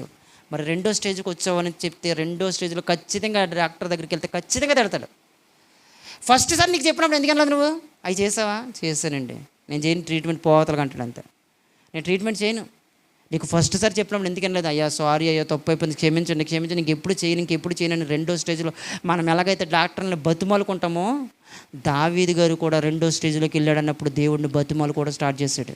51వ కీర్తన అంతా కూడా బతిమాలుకున్నాడు. అయ్యా నీ పాదాలు పట్టుకుంటాను, ప్లీజ్ ప్రభు అని బతిమాలుకుంటే అప్పుడు దేవుడు ఒక వండర్ఫుల్ పదం చెప్పాడండి. ఏమన్నాడు తెలుసా? ఆ మాట చూద్దాం, ఒకసారి చూద్దాం. చూడండి, కీర్తన గ్రంథం 61వ కీర్తన 4వ వచనం. కీర్తనల గ్రంథం 61వ కీర్తన 4వ వచనం. 61వ కీర్తన 4వ వచనం. యుగ యుగములు నేను నీ గుడారములో నివసించెదను, నీ రెక్కల చాటున దాక్కుంటాను. వండర్ఫుల్గా మాట్లాడాడండి. అయ్యా నాకు అర్థమైన విషయం ఏంటి తెలుసా? మొదటి స్టేజ్లో నేను పారిపోమని చెప్పావు, రెండో స్టేజ్లో నీ రెక్కల చాటుకు వచ్చి దాక్కుంటానయ్యా అని చెప్పావు. బాగా అర్థం చేసుకోండి. మొదటి స్టేజ్లో పారిపోమని చెప్పావు, రెండో స్టేజ్లో రెక్కల చోటుకు వచ్చామని చెప్పావు. విషయం ఏంటంటే అప్పుడప్పుడు మన ఇంటి దగ్గర కోడి పిల్లలు కనబడుతూ ఉంటాయండి. ఆ కోడి పిల్లను చూస్తున్నప్పుడు ఏమనిపిస్తూ ఉంటుందంటే ఎప్పుడైతే కోడి పిల్ల బయటకు వచ్చిందో చాలా ఎదురు చూస్తూ ఉంటాయండి దాన్ని చంపడానికి, దాన్ని తినేయడానికి. చాలా కాకులు ఎదురు చూస్తుంటాయి, కుక్కలు ఎదురు చూస్తుంటాయి, ఇంకా గద్దలు ఎదురు చూస్తుంటాయి, పిల్లులు ఎదురు చూస్తుంటాయి, బోళ్ళు ఎదురు చూస్తుంటాయి దాన్ని చంపడం కోసం. కానీ విషయం ఏంటంటే అది బయట తిరుగుతున్నంతసేపు దేనికో దానికి దొరికిద్ది గ్యారంటీగా. అది సేఫ్టీగా ఉండాలంటే కంపల్సరీగా ఏం చేయాలంటే తన తల్లి రెక్కల దగ్గరికి వచ్చేయాలంతే. ఎప్పుడైతే తన తల్లి రెక్కల దాటుకు వచ్చేసిందో ఆ రెక్కల కింద ఉందో విషయం చెప్తానండి, ఎదురుగుండా ఒకవేళ కుక్క కంటే పెద్ద జంతువు వచ్చినా తల్లి అయినా చచ్చిపోతుందేమో కానీ ప్రాణాలు ఇచ్చి కాపాడుకుంటుంది. అది విషయం. ఎంత గొప్పగా ఉందో చూడండి ఒకసారి. ఎప్పుడైతే మనం సాతాను కూడా మనల్ని తరుముతున్నాడని మనకు అర్థమైపోయినాడు, వెంటనే ఏమైపోవాలి తెలుసా? దేవుడి దగ్గరికి వచ్చేయాలండి. మనం పరిగెట్టుకుంటా దేవుడికి. ఎప్పుడైతే మనలో పాపపు కోరికలు స్టార్ట్ అవుతున్నాయని నీకు అర్థమవుతుందో వెంటనే ఏం చేస్తావు తెలుసా? మోకరించి ప్రార్థన చేయడం స్టార్ట్ చేయి. ఇదే గొప్ప విషయాన్ని చేశాడండి. ఎవరంటే యోసేపు గారు.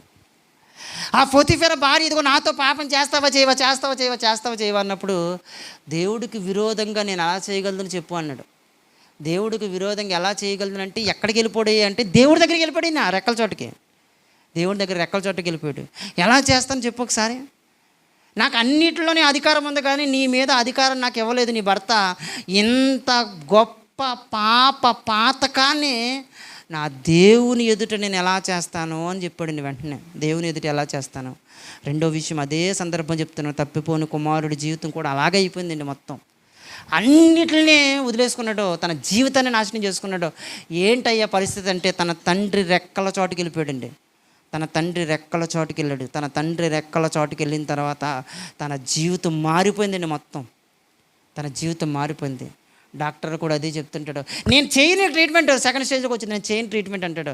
అయ్యా ప్లీజ్ డాక్టర్ గారు అయితే నేను ఏం చెప్తా చేస్తానంటే చేస్తాను, నీకు చేస్తాను ట్రీట్మెంట్ అంటే. నువ్వేం చెప్పినా చేస్తానయ్యా, మీ రెక్కల దగ్గరికి వచ్చేస్తాం మేము, మీ రెక్కల చోటుకు వచ్చేస్తాం, మీరు ఏం చెప్తే అదే చేస్తాం, మీరు ఏం మానేమంటే అయ్యే మానేస్తాం, మీరు ఏం తినమంటే అయ్యే తింటాం, మీరు ఏం చెప్తే అదే చేస్తామండి, ప్లీజ్ అండి నేను చెప్పినవన్నీ చేస్తానంటేనే నీకు సెకండ్ స్టేజ్లో ట్రీట్మెంట్ చేస్తానంటాడు. అంతే, చేస్తామండి, మీరు ఏం చెప్తే అదే చేస్తామండి. దేవుడు కూడా అదే మాట్లాడుతున్నాడు. సెకండ్ స్టేజ్కి వచ్చిందంటే నా రెక్కల చోటుకు వచ్చండి, నేనేం చెప్తే అదే చేయండి, నేనేం చెప్తే అదే చేయండి.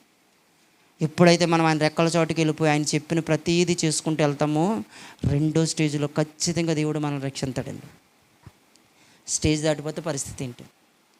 ఇప్పుడు స్టేజ్ దాటిపోతే పరిస్థితి ఏంటి అంటే మూడో స్టేజ్లోకి వెళ్ళిపోయామనుకోండి పరిస్థితి ఎలా ఉంటుందో ఒక్కసారి మనం చూద్దాం. చూడండి ఒకసారి సామెతల గ్రంథము 5వ అధ్యాయము ముగింపులోకి వచ్చేసాం. సామెతల గ్రంథం 5వ అధ్యాయము 22వ వచనాన్ని ఒకసారి చూద్దాం. చూడండి ఒకసారి సామెతల గ్రంథం 5వ అధ్యాయము 22వ వచనం. దుష్టుని దోషములు వానిని చిక్కులు పెట్టును, వాడు తన పాప పాశముల వలన బంధించబడిపోతాడండి మొత్తం. ఇప్పుడు వాడు ఏం చేస్తాడో తెలుసా? ఫైనల్గా తీసుకొచ్చి పాప పాశముల చేత బంధించేస్తాడంట. పాప పాశముల చేత. ఈ పాశం అనే పదం మామూలు విషయం కాదండి. అది అంటే పాశం అనే పదం దేనికి వాడతావు తెలుసా? ఇంకా దాని నుంచి నువ్వు బయటికి రావడం నీ వల్ల కాదనుకునే పదానికి వాడేదండి అది. ఇంకా టోటల్గా నిన్ను భయంకరమైన వాటి చేత కట్టేస్తాడు అంతే. నీ కాళ్ళు కదలవు, నీ చేతులు కదలవు, బంధించేస్తాడు. థర్డ్ స్టేజ్లోకి వెళ్ళిపోయామని మనకు అర్థం. ఈ థర్డ్ స్టేజ్ అంటే ఏంటి అంటే నీకు అర్థం కావడం చెప్తాను. నేను వదలలేకపోతున్నానండి, నా వల్ల కావట్లేదండి, నేను వదలలేకపోతున్నాను. పలానా దాన్ని నేను వదలలేకపోతున్నానండి, పలానా దాన్ని వదలాలంటే నా వల్ల అవ్వట్లేదండి, అసలు నేను బంధించబడిపోయానండి. మీరు ఎన్ని చెప్పినా నేను వదిలేనండి, నేను అసలు మీరు ఎన్ని చెప్పినా నా వల్ల కాదండి, మీరు ఎంత ముత్తుకున్నా నా వల్ల కాదండి. ఎందుకు తెలుసా? బంధించేసాడు మొత్తానికనే. బంధించేసాడు. మా వల్ల కాదండి. డాక్టర్ దగ్గరికి కూడా వెళ్ళినప్పుడు అమ్మ నీకు రోగం మొత్తం వ్యాపించేసిందమ్మ, నీ శరీరం అంతానే, నీ శరీరం అంతా వ్యాపించేసింది. రోగం ఏం చేసిందో తెలుసా? నీ శరీరాన్ని బంధించేసింది, మొత్తం బంధించేసింది. మరి ఏంటి డాక్టర్ గారి పరిస్థితి ఏంటంటే నా వల్ల కాదు. మొదటి స్టేజ్లో నీకు చెప్పాను, నువ్వు వినలే. రెండో స్టేజ్లోకి వచ్చినప్పుడు గట్టిగా మాట్లాడితే నువ్వేమన్నావు? మీరు ఏం చెప్తే అదే చేస్తానయ్యా, మీరు ఏం చెప్తే అదే చేస్తానయ్యా అన్నావు అని నీకు రెండో స్టేజ్లో ట్రీట్మెంట్ చేశాను, నువ్వు వినలే. ఇక మూడో స్టేజ్లో నా వల్ల కాదు, నా వల్లే కాదు, ఏ డాక్టర్ వల్ల కాదు, నీ చావు నువ్వు చావు అంటాడు అంతే. వదిలేస్తాడండి. మూడో స్టేజ్కి వచ్చిన తర్వాత డాక్టర్ ఏం చేస్తాడంటే వదిలేస్తాడు అంతే. మూడో స్టేజ్ తర్వాత డాక్టర్ ఏం చేయలేడు, నీకు వదిలేస్తాడు, మొత్తానికి టోటల్గా వదిలేస్తాడు అంతే. నా వల్ల కాదండి, ఇంకా ఈరోజు రేపో 2 రోజుల్లో లేదా ఒక వారం రోజుల్లోనే నీ జీవితం ముగిసిపోద్ది. ఇంకా అయిపోయింది, నేను ఏం చేయలేను. ఇక ట్రీట్మెంట్ చేయడం వల్ల కాదు. మీరు డబ్బులు ఖర్చు పెట్టినా వేస్ట్, మీరు మందులు వాడిచ్చినా వేస్ట్, మందులు పనిచేయవు, ట్రీట్మెంట్ పనిచేయదు, డబ్బులు వేస్ట్, అన్నీ వేస్ట్, తీసుకెళ్ళిపోండి, ఇంకా అవసరం లేదంటాడు అంతే. థర్డ్ స్టేజ్కి వెళ్ళిపోయిన తర్వాత ఏ డాక్టర్ కూడా ట్రీట్మెంట్ చేయడు, చేతులెత్తేసి వదిలేతాడు అంతే. లాస్ట్ స్టేజ్కి వచ్చేసింది, మా వల్ల కాదనుకుంటాడు అంతే. థర్డ్ స్టేజ్ అంటే ఎంత భయంకరమైన ప్రమాదం ఆలోచించండి ఒకసారి. సాతానుగాడు కూడా మనల్ని ఎక్కడ తీసుకెళ్ళి ప్రయత్నం చేస్తున్నాడంటే మూడో స్టేజ్కి తీసుకెళ్ళి బంధించేస్తాడు అంతే. ఆ తర్వాత ఇంకా మనల్ని ఏం చేయక్కర్లేదండి. మొదటి స్టేజ్లో అనుకో మనల్ని ఇంకా ప్రయత్నం చేయాలి, రెండో స్టేజ్లో అనుకో ఇంకొంచెం ప్రయత్నం చేయాలి, మూడో స్టేజ్కి వచ్చాక వదిలేసిపోతాడండి. అదే కదా మనకు రాయబడింది మత్తయి సువార్తలో. అపవిత్రాత్మ ఒక మనిషిని వదిలిపోయిన తర్వాత ఎప్పుడు వదులుతుందో తెలుసా? థర్డ్ స్టేజ్ వరకు తీసుకెళ్ళి అప్పుడు వదిలేసిపోద్ది అంతే. థర్డ్ స్టేజ్కి వచ్చేసిందంటే మొత్తం బంధించేసింది, ఇంకా విడిపించేవాడే లేడనుకుంటుంది, ఫిక్స్ అయిపోయింది. ఇంకా అప్పుడు వదిలేసి మూడో స్టేజ్ వరకు పట్టుకుంది అపవిత్రాత్మ. మూడో స్టేజ్ వరకు పట్టుకుంది ఆత్మకు పట్టిన రోగం. మూడో స్టేజ్కి తీసుకెళ్ళిన తర్వాత మొత్తం కట్టేసి అప్పుడు వదిలేసి బయటకు పోయిందండి, ఇంకొకటి ఎవడొకటి దగ్గరికి వెళ్దామని. కానీ విషయం ఏంటంటే ఇంకొకరి దగ్గరికి వెళ్దామని వెళ్ళి వాడిని కూడా పట్టుకుని మళ్ళీ ఒకసారి ఆడి దగ్గరికి వెళ్దామని వెనక్కి వచ్చేసరికి వస్తా ఇంకొక 7గురిని తీసుకొచ్చేసరికి డాక్టర్లు చేతులు ఎత్తేసడం మా వల్ల కదని వదిలేసారు అంతే. కానీ విషయం చెప్తాను చూడండి సరే, దేవుడు ఎంత ప్రేమమేడో మీకు చెప్తున్నాను చూడండి, ఎంత గొప్పవాడో చెప్తున్నాను మీకు. థర్డ్ స్టేజ్లోకి వచ్చినా సరే దేవుడు నిన్ను ఇంకా కాపాడాలనుకుంటున్నాడండి. బా ఎంత గొప్ప ప్రేమ అండి అయింది. ఇది డాక్టర్ల వల్ల సాధ్యం కాంది, ఎవరి వల్ల సాధ్యం కాంది. అందుకే ఒక్కొక్కసారి డాక్టర్లు అంటూ ఉంటారు, ఏమండి అసలు ఇతను బతుకుతాడంటే మా వల్ల కాదండి. ఒక మిరాకిల్ జరిగిందండి అతని జీవితంలో, ఒక అద్భుతం జరిగిందండి, మేము చేయలేకపోయామండి, దేవుడే చేసాడండి. డాక్టర్లు కూడా అంటారు ఇక మా వల్ల కాదండి, దేవుడే చేయాలి ఇంకేదని చేసిన. ఎందుకంటే మాకు 3 స్టేజ్ల వరకే ఏదైనా చేయడానికి అవకాశం ఉంటుంది, 2 స్టేజ్ల వరకే. 3వ స్టేజ్కి వెళ్ళిందంటే మా వల్ల కాదండి అసలు. ఇక ఫైనల్గా విషయం ఏంటంటే మీరు నమ్ముకున్న దేవుడు ఎవరైతే ఉన్నాడో ఆయన రక్షించాలి తప్ప మా వల్ల కాదని చేతులెత్తేస్తారు అంతే. అప్పుడప్పుడు అండి డాక్టర్ గారు మీరే మమ్మల్ని బతికించారంటే నేను కాదండి, మా చేతుల్లో ఏమీ లేదు, దేవుడే చేశాడు మీ జీవితంలో, దేవుడే చేశాడు మీ జీవితంలో. అలాగా మా వల్ల కాదనే సార్ అంతే డాక్టర్లు కూడా. థర్డ్ స్టేజ్కి వచ్చిందంట. ప్రమాదం ఏంటంటే డాక్టర్లు చేయలేంది దేవుడు చేస్తాడు. ఎంత గొప్పగా చేశాడో ఒక రెఫరెన్స్ చూపించి ముగించేస్తాను. చూడండి ఒకసారి లోకా గారు రాసినటువంటి సువార్త బైబిల్ ఓపెన్ చేయండి. లోకా గారు రాసినటువంటి సువార్త 13వ అధ్యాయము 16వ వచనం. లోకా గారు రాసినటువంటి సువార్త 13వ అధ్యాయం 16వ వచనం. అందరూ కూడా చూడండి సార్. 13వ అధ్యాయం 16వ వచనం. ఇదిగో 18 సంవత్సరాల నుంచి సాతాను చేత బంధించబడిన అబ్రహాము కుమార్తె అయిన ఈమెను విశ్రాంతి దినమున ఎందాక మనం చదువుకున్న పాపముల కట్ల నుండి విడిపించాడంటండి. చూడండి ఒకసారి ఎలా ఉందో. విడిపించాడంట. 18 సంవత్సరాల నుంచి ఉంటుందంట రోగంతో. చూడండి ఒకసారి. 18 సంవత్సరాల నుంచి ముదిరిపోయింది మొత్తం, కట్టించేయడు సాతాను గడ్డ. 18 సంవత్సరాల నుంచి బంధించేశారండి పాశముల చేత. 18 సంవత్సరాల నుంచి పాశముల చేత బంధించేసిన వాళ్ళని దేవుడు విడిపించాడండి. ఎంత గొప్ప దేవుడు చూడండి ఒకసారి. ఎంత గొప్ప దేవుడు చూడండి ఒకసారి. 18 సంవత్సరాల నుంచి కట్టేసిన వాళ్ళని ఎలా విడిపించాడండి దేవుడు విడిపించాడండి. ఆయన అంతేగాని ప్రేమమేడు అన్నారు ఆయన్ని. ఆయన అందుగురించనే ఆయన రక్షించే రక్షకుడు అన్నారు ఆయన్ని. అలాంటి రక్షకుడు అప్పుడు కూడా విడిపించాడు. చూడండి ఒకసారి. అది ఇప్పుడు కంటే 18 సంవత్సరాల నుంచి బంధించబడ్డాడు. అదిగో ఒకరోజు సౌలు గారు అలాగే బంధించబడ్డాడు, దేవుడు విడిపించాడు. అదిగో ఒకరోజు జక్కయ్య అని ఆయన బంధించబడ్డాడు, దేవుడు విడిపించాడు. అదిగో ఒకరోజు మగ్దలేని మరియ బంధించబడింది, దేవుడు విడిపించాడు. అదిగో ఒకరోజు తప్పిపోయిన కుమారుడు కూడా అలాగే బంధించబడ్డాడు. ఎక్కడ బంధించబడ్డాడయ్యా అంటే చావు అంచుల వరకు వెళ్ళిపోయాడు. తినడానికి తిండి లేక చావు దాకా వెళ్ళిపోయాడు. థర్డ్ స్టేజ్లోకి వెళ్ళిపోయాడు మొత్తానికి. అప్పుడు ఒక్కసారి ఆలోచించాడు అంతే. ఈ టైంలో నా దేవుడు తప్ప నాకు ఇంకెవ్వరూ సహాయం చేయాలని అర్థమైంది. అందుకే చాలామంది అంటారండి, ఏమంటే నా జీవితం అండి చావు అంచుల దాకా వెళ్ళిపోయిందండి, ఇక చచ్చిపోదాం అనుకున్నాం. ఆ టైంలో దేవుడు నన్ను పట్టుకున్నాడండి. ఆ టైంలో దాన్ని దేవుడు లేపాడండి. చాలామంది సాక్ష్యం చెప్తూ ఉంటారండి, ఏమంటే మేము చావు దాకా వెళ్ళిపోయామండి, చావు అంచుల దాకా వెళ్ళామండి. ఆ టైంలో దేవుడు మమ్మల్ని బ్రతికించాడండి. అప్పుడప్పుడు యోసేపు గారు కూడా అదే చెప్పేవాడండి. ఇంకా డాక్టర్ గారు చచ్చిపోయారని ఆ స్థితి వరకు వెళ్ళిపోయాడు ఆయన. నిజంగా ఒకసారి దేవుడు ఆ టైంలో పట్టుకున్నాడు, విడిపించాడు. ఈరోజు వాక్యం చెప్పే స్థితి వరకు దేవుడు నడిపించాడు. మన జీవితం కూడా అంతే. ఒక్కొక్కసారి ఆలోచించినప్పుడు ఇదిగోండి భయంకరమైన ప్రమాదం జరిగిందండి, చావు అంచుల దాకా వెళ్ళామండి, దేవుడు అప్పుడు మమ్మల్ని బతికించాడండి. ఇదిగోండి మేము ఒక్కొక్కసారి ఇక్కడ వరకు వెళ్ళిపోయామండి, చావు అంచుల దాకా వెళ్ళిపోయామండి, దేవుడు మమ్మల్ని విడిపించాడండి. చాలా సందర్భాల్లో మనం అనుకుంటాం, ఏమంటే చచ్చిపోవాలనుకున్నామండి, దేవుడు అప్పుడు మమ్మల్ని విడిపించాడండి అంటారు. చాలామంది మాట్లాడుతుంటారు అలాంటి విషయాలు. ఎందుకో తెలుసా, అప్పుడు కూడా దేవుడు ఏమనుకున్నాడు తెలుసా, నిన్ను బతికించాలని కోరుకుంటున్నాడు, నిన్ను విడిపించాలని కోరుకుంటున్నాడు. ఈ స్టేజ్లో కూడా నువ్వు మాట అన్నపోతే పరిస్థితి ఏంటి ఊహించుకోకసారి. అప్పుడు మనకి వెంటనే గుర్తు రావాల్సింది ఏంటంటే 29:1 సామెతల గ్రంథం గుర్తొచ్చాలి మనకి వెంటనే. ఏంటది? సామెతల గ్రంథం 29:1 గుర్తొచ్చేది ఏంటది? ఎన్నిసార్లు గద్దించినా లోబడనివాడు మరీ తిరుగు లేకుండా వచ్చేద్దండి. అప్పుడు ఇంకా ఇది స్టేజ్ దాటిపోతుంది ఇంకంతే. ఇంకా లాస్ట్ స్టేజ్ కదా, స్టేజ్లు దాటిపోయి మొత్తం స్టేజ్లు దాటిపోయింది. దేవుడు కూడా ఇంకా చేయలేడు, దేవుడు కూడా చేయలేడు.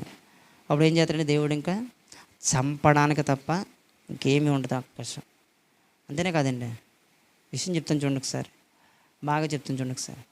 పంట వ్యవసాయం చేసేటువంటి రైతు కొన్ని మొక్కలు పాడైపోయి అంటే వాటికి పురుగుల మందు కొట్టే ప్రయత్నం చేస్తాడు. పంట మొత్తం పాడైపోయింది అనుకోండి, అప్పుడు కూడా పురుగుల మందు కొట్టే ప్రయత్నం చేస్తాడా? మరి ఏం చేస్తాడు? నిప్పంటిచ్చేస్తాడు అంతే. ఇంకేం చేయడం ఇంకా. ఎందుకంటే పంట మొత్తం పాడైపోయింది. పంట మొత్తం పాడైపోయినా సరే లైట్గా పురుగుల మందు కొట్టి బాగు చేద్దాం అనుకుంటే ఏ రైతు ప్రయత్నించాడు. ఇంకా చేసేది ఏంటంటే ఏడ్చుకుంటూ పంటకు నిప్పంటిచ్చేస్తాడు అంతే, ఏడ్చుకుంటూ. దేవుడు కూడా అదే పరిస్థితి చేస్తున్నాడండి.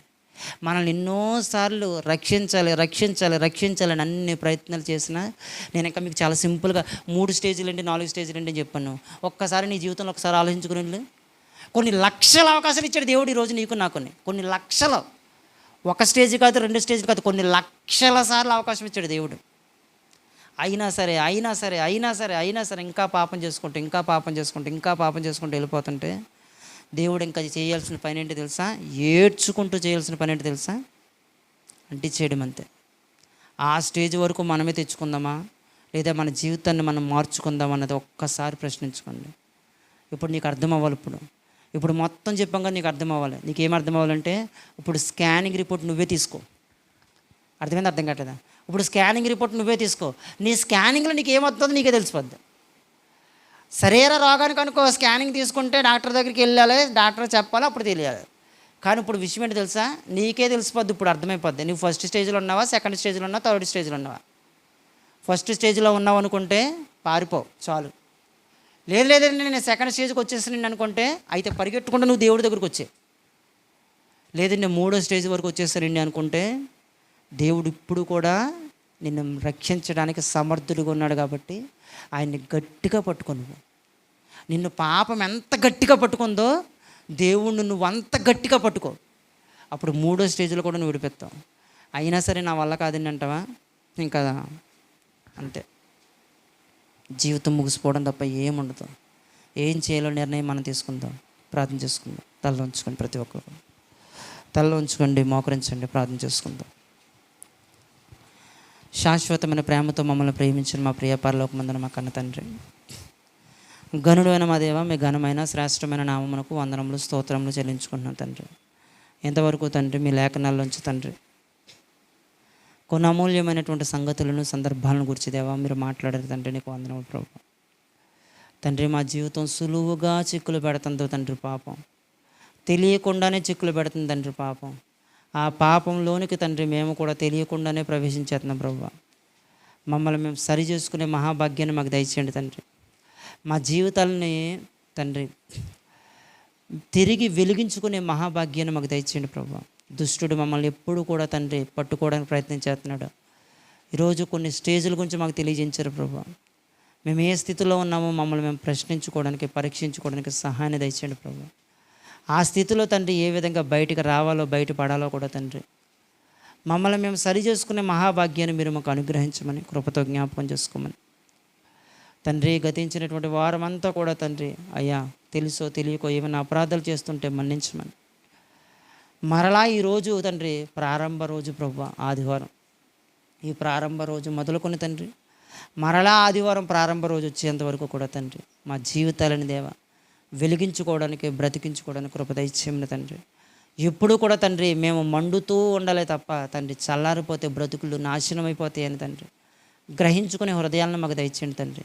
మండుతూ ఉండే హృదయాలను మాకు అనుగ్రహించమని కృపతో జ్ఞాపకం చేసుకోమని, నీ నామానికి మహిమకరంగా మహిమ తెచ్చే విధంగానే మేము బ్రతకడానికి మీరే సహాయాన్ని దయచేయమని వేడుకుంటూ తండ్రి. అదే విధంగా దేవా వేలచంద్రగూడెంలోను, కన్నాపురంలోను, ముంజులూరులోను జరుగుతున్న పరిచర్యలను కూడా జ్ఞాపకం చేసుకుంటూ తండ్రి అన్ని చోట్ల పరిచర్య కూడా మీ నామానికి మహిమకరంగా మీరే జరిగించుకోమని, ఈరోజు తండ్రి చాలామంది బిడ్డలు రాలేకున్నారు తండ్రి, దయతో వారిని మన్నించి మరలా వచ్చే వారమైన తండ్రి వారందరూ కూడా రాగలిగే హృదయాలను వారికి దయచేయమని ప్రార్థిస్తూ తండ్రి. మేము మీకు దూరంగా ఉండి తండ్రి ఏమి సాధించలేం ప్రభు. మీకు దగ్గరగా ఉంటేనే మా బ్రతుకులకి, మా జీవితాలకు ఒక అర్థమని తెలుసుకుని తండ్రి మమ్మల్ని మేము సరి చేసుకునే మహాభాగ్యాన్ని ప్రతి ఒక్కరికి దయచేయమని, సండే స్కూల్ పిల్లలు ఉన్నారు ప్రభు, వారందరినీ కూడా దీవించండి, ఆశీర్వదించండి తండ్రి. వివాహాల కొరకు ఎదురు చూస్తున్న వాళ్ళు ఉన్నారు తండ్రి, చంటి బిడ్డలతో ఉన్నవారు ఉన్నారు తండ్రి, గర్భిణీ స్త్రీలుగా ఉన్నవాళ్ళు ఉన్నారు ప్రభు, వృద్ధాప్యంలో ఉన్నవారు ఉన్నారు ప్రభు, అనారోగ్యాలతో ఉన్నవారు ఉన్నారు ప్రభు, ఆర్థిక ఇబ్బందులతో ఉన్నవారు ఉన్నారు ప్రభు, ఏమీ చెప్పుకోలేనటువంటి సమస్యలతో సతమతమైపోతున్న వాళ్ళు ఉన్నారు ప్రభు. ప్రతి ఒక్కరిని కూడా జ్ఞాపకం చేసుకోండి, ప్రతి ఒక్కరిని కూడా పేరు పైన దీవించండి, ఆశీర్వదించండి.